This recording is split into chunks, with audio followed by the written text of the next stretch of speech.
Bismillah. A'udzu billahi minasyaitonir rajim. Bismillahirrahmanirrahim. Assalamualaikum warahmatullahi wabarakatuh. Alhamdulillahi rabbil alamin.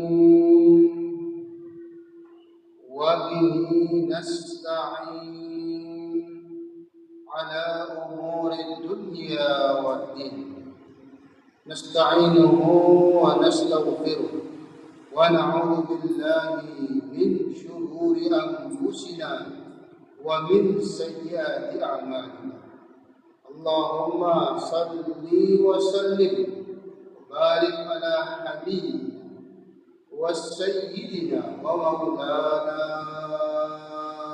محمد وعلى آله وأصحابه ومن تبعهم بإحسان إلى يوم الدين. سبحانك لا علم لنا إلا ما علمتنا إنك أنت العليم الحكيم ولا حول ولا قوة إلا بالله العلي العظيم. رب اشرح لي صدري ويسر لي أمري واحلل عقدة من لساني يفقهوا قولي أما بعد. Yang bersama-sama kita muliakan para alim ulama, para habaib, tokoh masyarakat, hadirin wal hadirat yang mudah-mudahan kita semua sama-sama dimuliakan dan dirahmati Allah Subhanahu wa taala. Amin ya rabbal alamin. Puji dan syukur kita serahkan kehadirat Allah Subhanahu wa taala yang telah memberikan taufik hidayah, kesehatan dan kesempatan sehingga kita dapat melaksanakan salat maghrib berjamaah sambil kita menunggu waktu isya. Kita niat itikaf, bagi yang belum niat itikaf, thalabul ilmi, niat silaturahmi, mudah-mudahan seluruh amal ibadah kita diterima dan dilipat gandakan pahalanya. Amin ya rabbal alamin. Sallallahu alaihi wasallam semoga dapat tercurah kepada baginda Rasulullah sallallahu alaihi wasallam, juga kepada keluarga beliau, para sahabat, para tabi'in, tabi'in ila yaumil ucapan Allahumma shalli ala sayyidina Muhammad wa ala alihi wa sahbihi ucapan salam. Assalamualaikum ya Rasulullah. Baiklah, pada kesempatan yang mulia ini kita lanjutkan kajian tafsir kita surah Al-An'am, surah 6 ayat yang ke-25 dan 26. Yang mana ayat ini menjelaskan lagi tentang perbuatan buruk orang-orang musyrikin Makkah, yaitu sebagian dari kaum musyrikin ini mereka bukan saja bertahan di dalam kesesatan mereka, bukan saja mereka tetap di dalam kekufuran, malah melarang manusia untuk beriman kepada Allah, untuk mentauhidkan Allah Subhanahu wa taala. Kemudian juga di antara kaum musyrikin Makkah ini, sebagian mereka, tentu sebagian yang cendekiawannya atau para alimnya yang memahami tulis baca, mereka sengaja hadir mendengar penjelasan dari Rasulullah tentang ayat-ayat Al-Quran. Tapi tujuan mereka bukan untuk mendapatkan hidayah, bukan untuk mendekatkan diri kepada Allah, tapi ingin mencari kelemahan, kekurangan yang ada di dalam Al-Quran,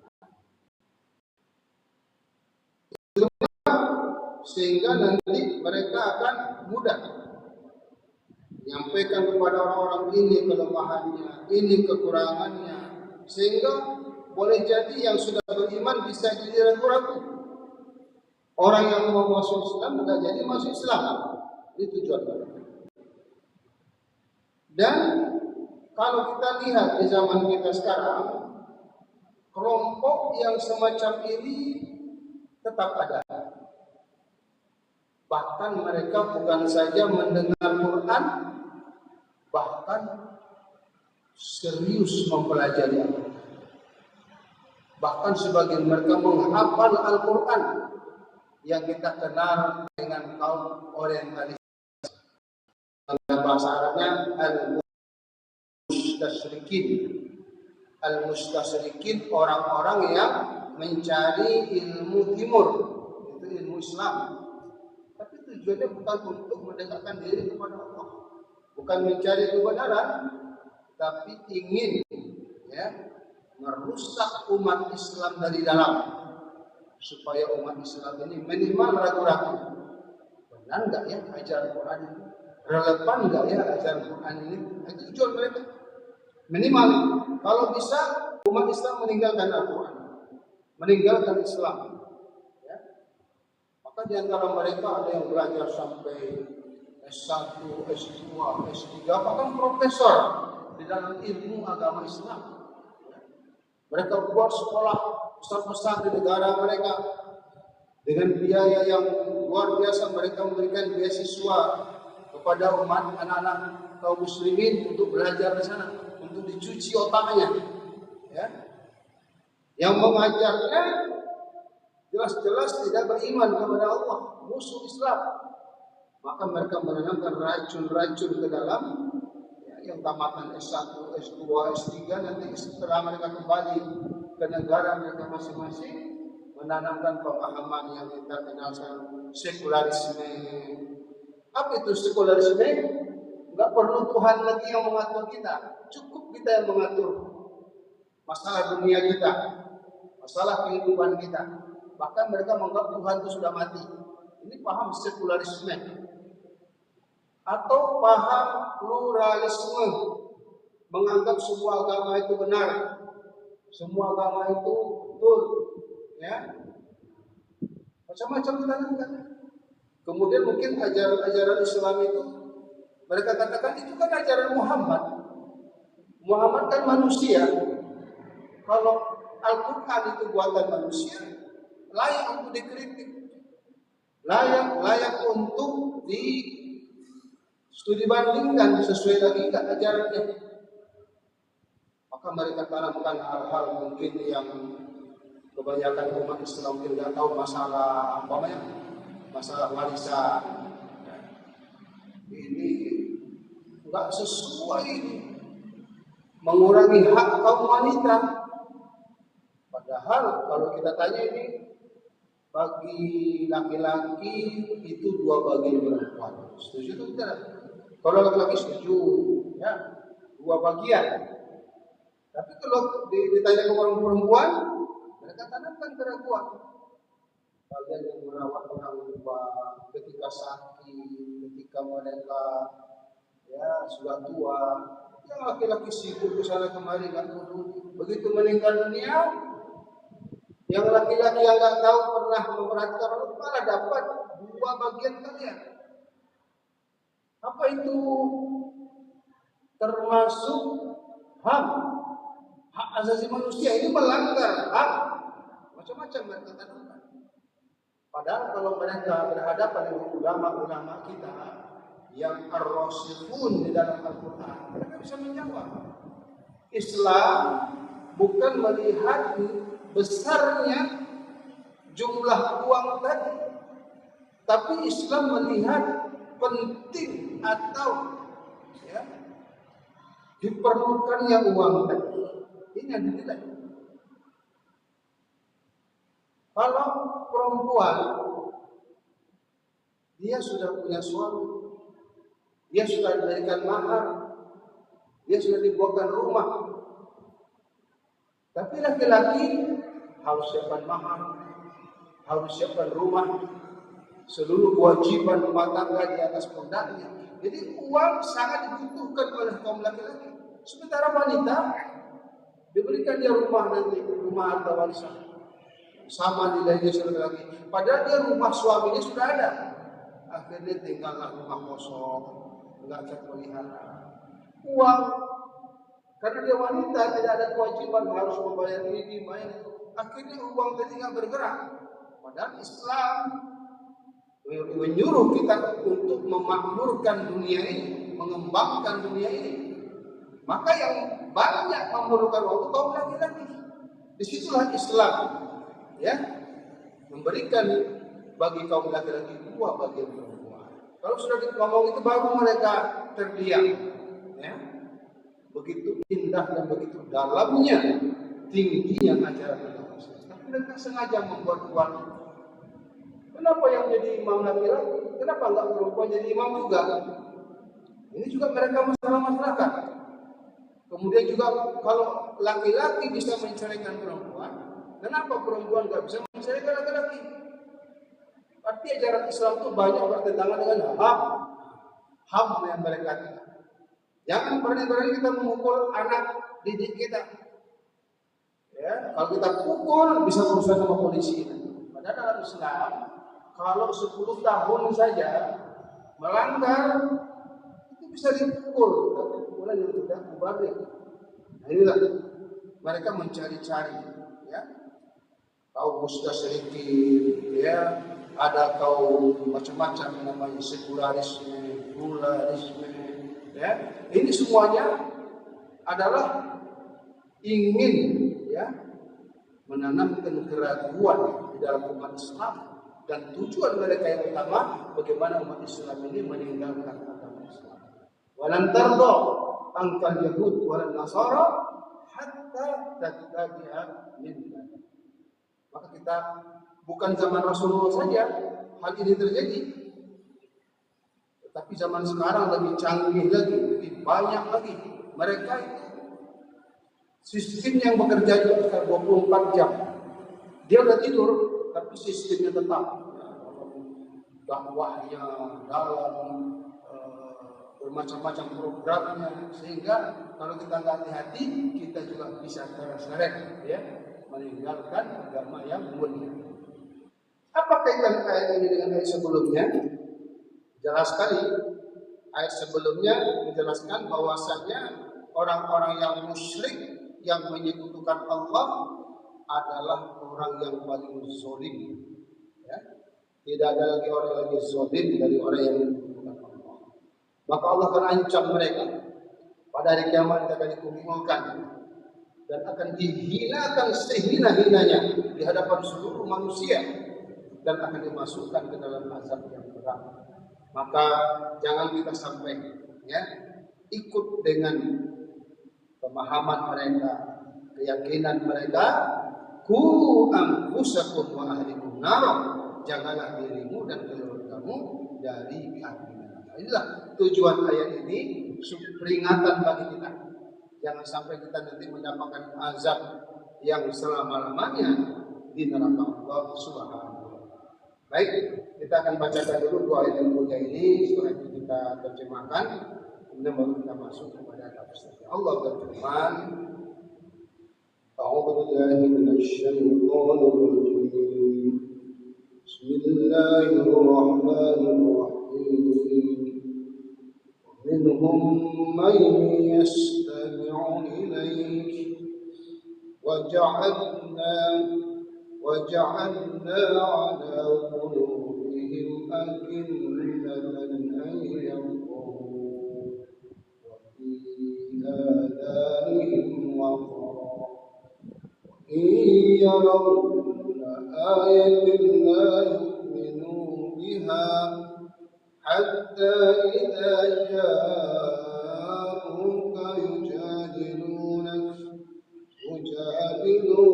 يقول الذين كفروا إن هذا إلا أساطير الأولين وهم ينهون عنه وينأون عنه وإن يهلكون إلا أنفسهم وما يشعرون صدق الله العظيم. Wa minhum, dan sebagian mereka. Mereka siapa? Tentu pembahasan kita sebelumnya orang-orang musyrik Makkah. Ya. Orang-orang yang musyrik secara khusus dan secara umum, orang-orang musyrik seluruh dunia. Dan sebagian mereka may yastami'u ilaik, yaitu orang-orang yang mendengar bacaan Qur'anmu. Ya, ketika Nabi menjelaskan Al-Quran, baca Quran, mereka mendengar, mau tahu juga apa isi Al-Quran ini.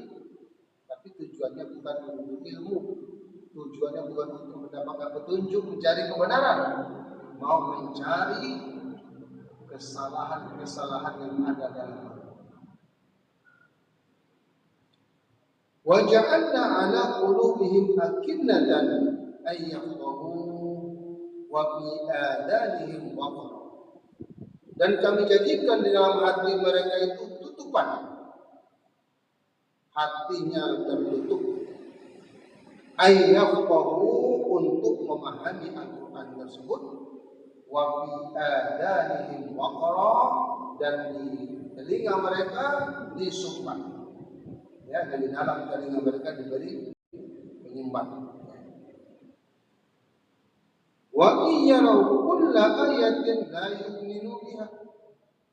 Dan jika mereka melihat seluruh tanda-tanda atau ayat-ayat Allah, bukti-bukti kebenaran Allah, la yu'minu biha, mereka tetap tidak akan beriman. Tidak ada gunanya. Apapun diberikan bukti yang nyata kepada mereka, mereka tidak. Karena mereka sendiri yang menutup hati mereka. Niat mereka sendiri yang sudah salah. Ya.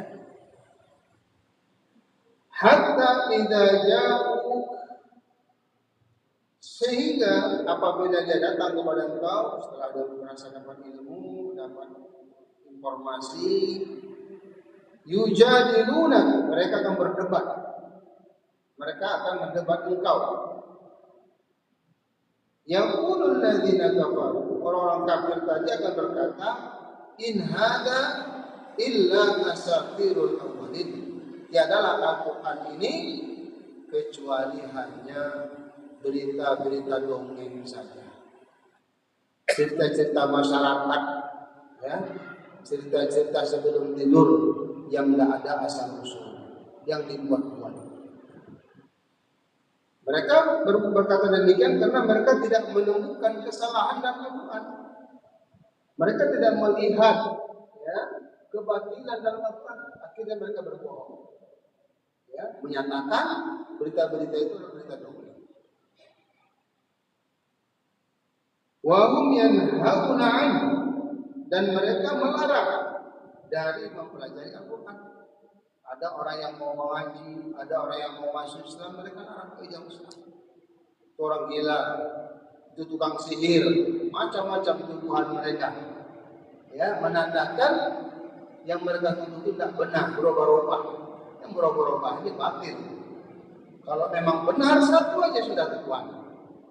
Ya, jangan dibanyakkan tandanya tuduhan kamu itu tidak kuat.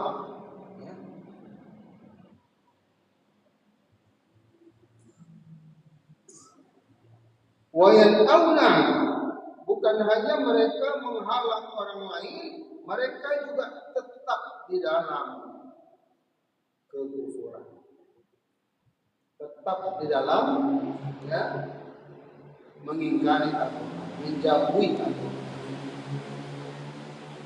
Wa yuhlikuna illa anfusahum wa ma yashurun, dan tiadalah yang mencelakakan mereka kecuali diri mereka sendiri.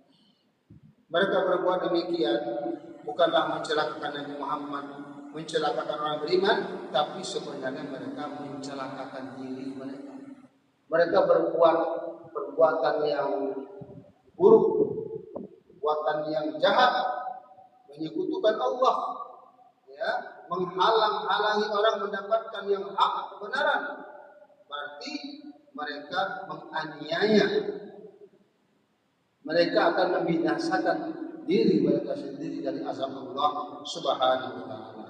Wa ma yashurun, sayangnya mereka tidak menyadari. Kalaulah mereka menyadari, mereka akan disiksa, diazab oleh Allah, pasti mereka akan segera.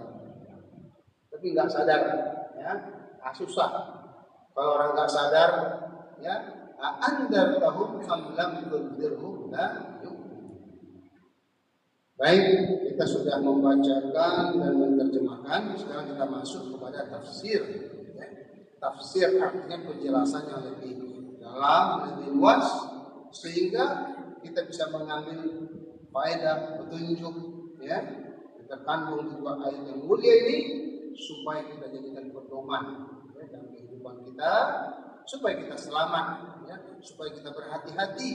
Ternyata, ya, orang-orang yang zaman dahulu yang sengaja, ya, cari-cari kelemahan Al-Quran, yang sengaja, ya, menyebarkan kebatilan, menyebarkan kebohongan, sampai hari ini masih kita rasakan. Jadi kita harus lebih berhati-hati. Di ayat yang ke-25 Allah berfirman, wa minhum, dan sebagian mereka. Maksud dari sebagian mereka, tidak seluruh orang musyrik itu yang melakukan hal demikian. Nah, di antara mereka ada yang berilmu, ada yang bisa tulis baca, ada juga orang yang ummi, ya, orang yang tidak bisa membaca. Kalau yang nggak bisa tulis baca mungkin menjadi korbannya, menjadi, ya, sasarannya. Sebagian mereka, ini bagian ulama-ulama mereka, para cendekiawan mereka, maksudnya may yastami'u ilaik, orang-orang yang mendengar kepada engkau. Artinya mendengar berarti hadir di majelis Rasulullah Sallallahu Alaihi Wasallam, atau mereka nguping, mendengar apa yang dibaca Nabi, apa maksud dari ayat tersebut. Itu makna yastami'u, mendengar dengan niat dan sungguh-sungguh, itu makna yastami'u. Kalau yasma'u, sami'a yasma'u, itu mendengar juga, tapi mendengar yang tidak disengaja dan tidak sungguh-sungguh. Seperti orang jalan di luar samping masjid, dia dengar pengajian, tapi nggak ada niat mau mendengar dan juga tidak sungguh-sungguh. Dia karena mau jalan, tujuannya mau ada tujuan yang lain. Tapi kalau yang hadir di sini, ini namanya yastami'u. Memang niat mau mendengar dan sungguh-sungguh. Itu makna yastami'u. Kalau yasma'u, sami'a yasma'u, mendengar tanpa ada niat, ya, tidak sengaja dan tidak ada niat. Karena kalimatnya yasma'u, sami'a, 3 kalimat aja. Tapi kalau istama'a sudah bertambah 2 huruf, yastami'u. Kalau bertambah huruf, biasanya bertambah makna. Jadi ini bukan hanya sekedar mendengar, tapi memang niat mendengar dan sungguh-sungguh. Itu makna yastami'u.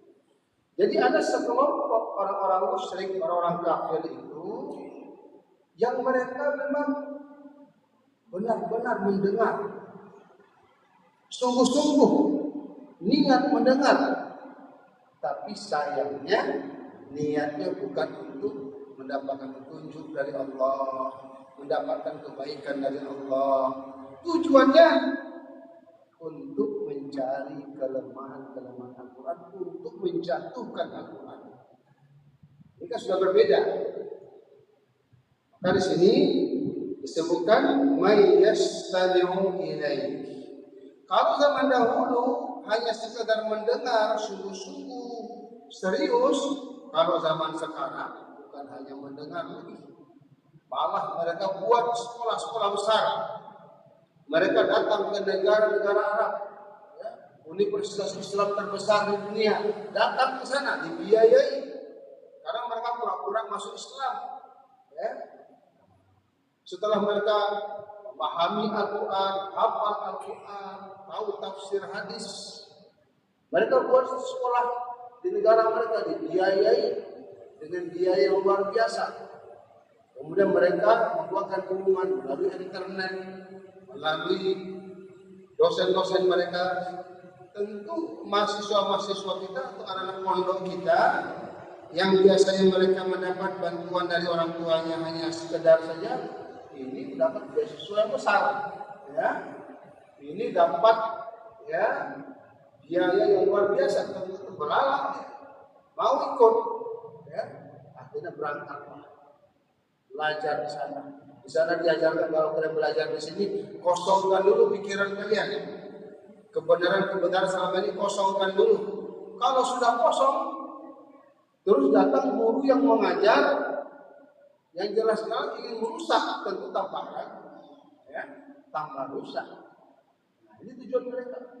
Mereka dicuci otak, ghaswatul fikir. Mereka cuci otak.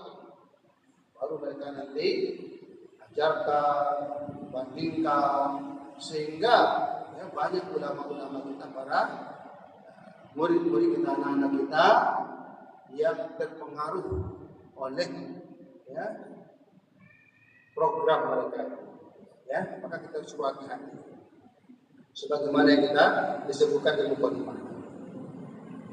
Wa minhum may yastami'u ilayhi wa ja'alna 'ala qulubihim akinnah, dan kami jadikan di dalam hati mereka itu tutupan. Seolah-olah kalau memang Allah yang menjadikan tutupan, berarti wajar aja mereka nggak paham, karena Allah yang meletakkan tutupan.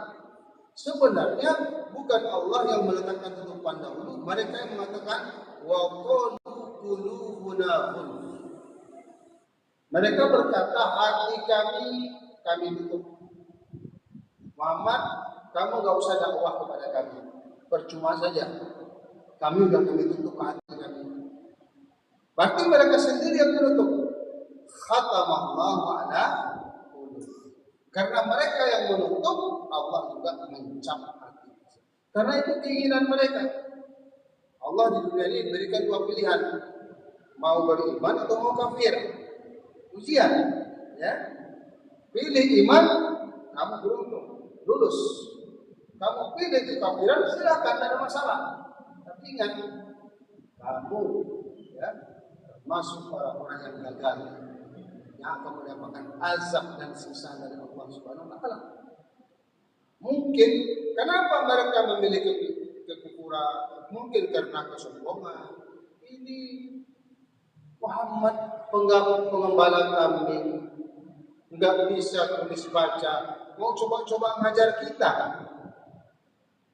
Disuruh kita hadir di tempatnya itu nggak layak kita duduk di situ. Ini kan kesombongan, keangkuhan, ya. Ini tidak akan mendapat hidayah. Sebagaimana Iblis mengatakan, ana khairum minhum, saya lebih baik dari Adam. Kenapa saya harus sujud kepada Nabi Adam? Ini berarti mereka sendiri yang menutup dengan kesombongan dan keangkuhan. Seperti orang Yahudi, Nabi Muhammad itu orang Arab. Nenek moyangnya Buddha dulu, Siti Hajar itu Buddha. Kita Siti Hajar, kita Sarah, ya. Itu kesombongan. Itu barangkali penyebab kenapa mereka tidak mau dapat hidayah, karena mereka tutup hidayah dengan kesombongan dan keangkuhan. Boleh jadi karena kebodohan.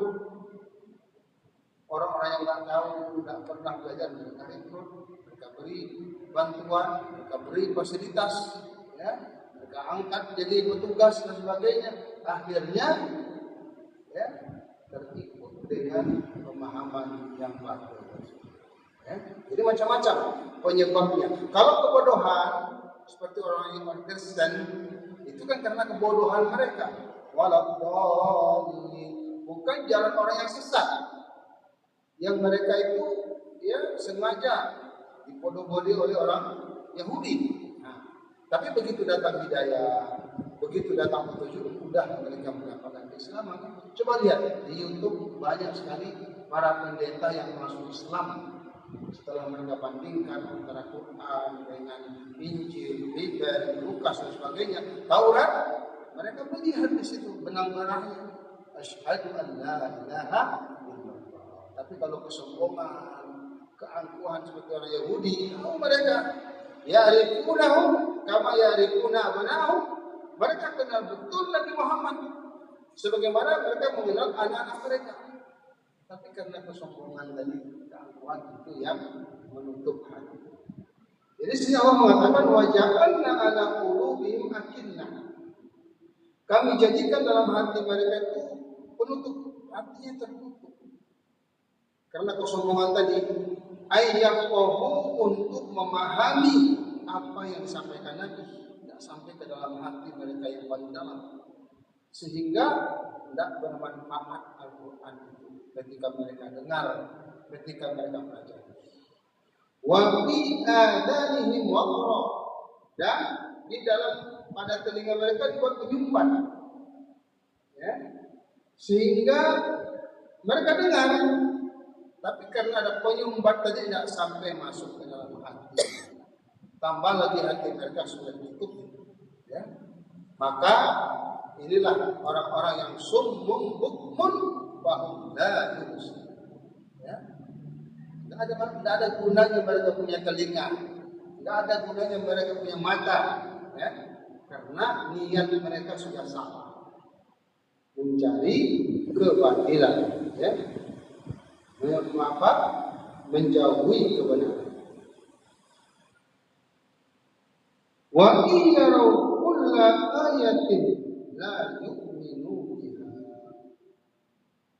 Dan jika mereka melihat seluruh tanda-tanda kebenaran, mukjizat di depan mata mereka, bukti-bukti Al-Quran, ya, dari zaman dahulu sampai zaman sekarang, ya, terbukti kebenarannya, tapi sayangnya la yu'minu biha, mereka tetap tidak beriman. Memang ada jenis manusia, iblis buktinya sampai sekarang.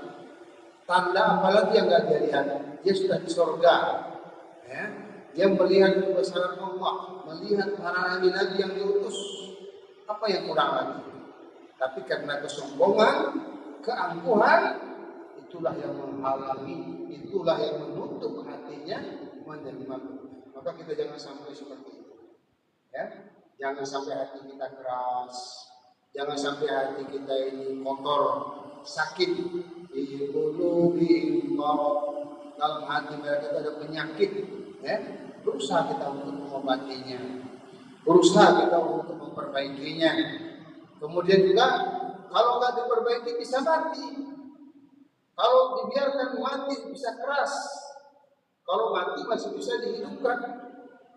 Tapi kalau sudah mati keras, nah ini yang susah. Jangan sampai keras. Tsumma qasat qulubuhum, kemudian hati mereka itu keras seperti batu, bahkan lebih keras dari batu. Batu saja bisa memancarkan air. Batu saja bisa jatuh dari atas karena takut kepada Allah. Hatinya sedikit pun nggak ada terkesan. Begitu banyaknya bukti-bukti tanda-tanda kebesaran Allah Subhanahu wa taala. Nauzubillahi min dzalik. La yu'minu biha, tetap mereka tidak beriman. Maka orang yang semacam ini kita tidak usah putus asa, biarkan saja. Masih banyak lagi orang-orang yang akan mendapat hidayah. Masih banyak lagi orang-orang yang akan masuk ke jalan Allah, berbondong-bondong masuk ke jalan Allah. Hatta idza ja'uka yujadiluna. Orang-orang semacam ini yang memang tidak mau beriman, dia kadang membuka debat. Ya, alhamdulillah dahulu ada namanya Ahmad Didat, ya, orang Afrika Selatan, gurunya guru Nains, ya, Zakir Nains.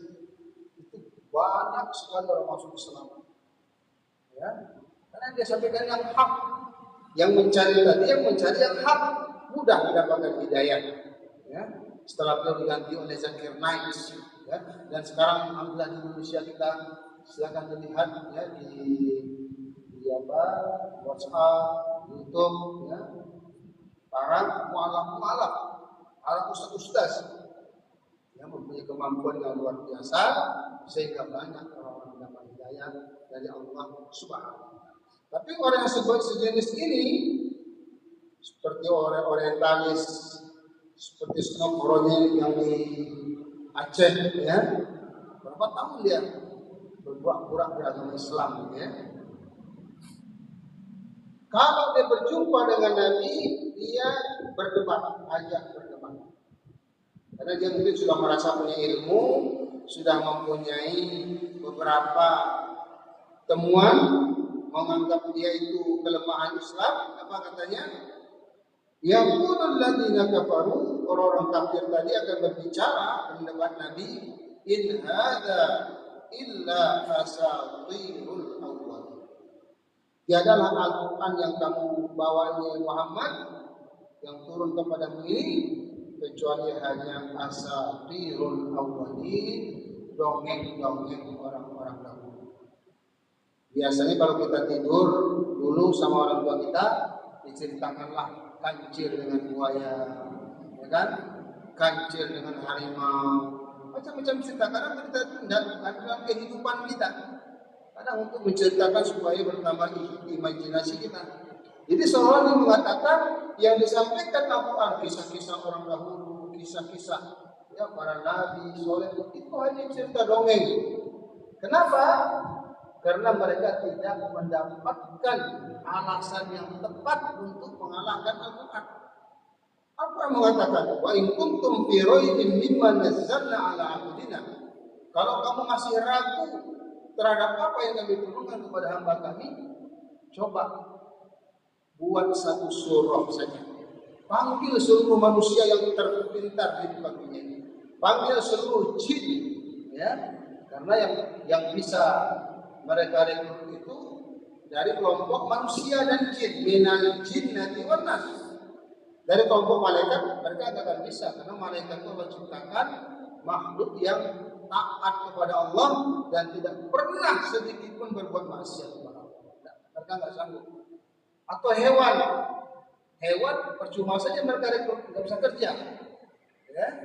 Maka yang mereka rekrut manusia yang cinta dunia, yang mencari, mengikuti hawa nafsu, ya? Yang mengikuti kesombongan, itu mereka rekrut. Dan tentara-tentara iblis, karena iblis ini dari jin, bangsa jin, ya. Jadi bangsa jin ini berkembang terus, kita mereka panggil, silakan. Allah menantang semenjak turun sampai hari ini. Bukan mereka nggak mencoba, Musailamah al-Kazzab sudah mencoba membuat ya, sajak-sajak seperti Al-Quran. Memang sajanya bagus, tetapi maknanya tidak ada sama sekali. Ya. Nah, maka bersyukur kita mendapat Al-Quran yang sampai hari ini terjaga kesuciannya, kemurniannya, dan isi yang dalamnya sesuai dengan keadaan penemuan-penemuan terbaru. Bagaimana kejadian janin dalam program Nabi 1400 tahun tidak ada manusia yang tahu bagaimana prosesnya, dan Al-Quran dijelaskan. Tulang ada 360 tulang. Siapa yang tahu zaman dahulu? Sekarang terbukti dan banyak orang Eropa yang masuk Islam. Ya? Maka mereka ini karena nggak ketemu, maka dibuatlah alasan-alasan asatirul awwalin. Terus sekarang seperti yang kita sampaikan tadi, ya, mengatakan tidak relevan lagi, melanggar HAM dan sebagainya. Maka kita jangan khawatir, jangan kita tertipu, hati-hati. Ku anfusakum wa ahlikum wa hum yanhauna anhu, dan mereka melarang, jangan usah sekolah sana, usah belajar. Wa yanhauna an, dan mereka tetap di dalam kekufuran mereka. Wa yuhlikuna illa anfusahum wa ma yashkurun, dan tiadalah yang mereka binasakan, yang mereka rusak, yang mereka hancurkan kecuali diri mereka sendiri, tapi sayangnya mereka tidak menyadari. Kalau orang beriman, begitu melakukan dosa, langsung ingat, langsung sadar, Allah akan menghukumnya, Allah akan mengazabnya, maka segera mereka bertaubat kepada Allah Subhanahu wa Ta'ala. Mudah-mudahan dengan doa yang mulia ini menambah rasa cinta kita kepada Al-Quran, dan supaya kita lebih hati-hati. Ternyata musuh-musuh kita sampai hari ini, sampai hari kiamat, ya, akan berusaha menggelincirkan kita, menjauhkan kita dari agama kita. Maka berhati-hatilah kita, pelihara diri kita, keluarga kita, dan saudara-saudara kita. Terima kasih atas segala perhatian, mohon maaf atas segala kekurangan. Mari kita akhiri kajian kita membaca doa kafaratul majelis. Subhanallahumma wa bihamdik, asyhadu an la ilaha illa anta, astaghfiruka wa atubu ilaik. Assalamualaikum warahmatullahi wabarakatuh.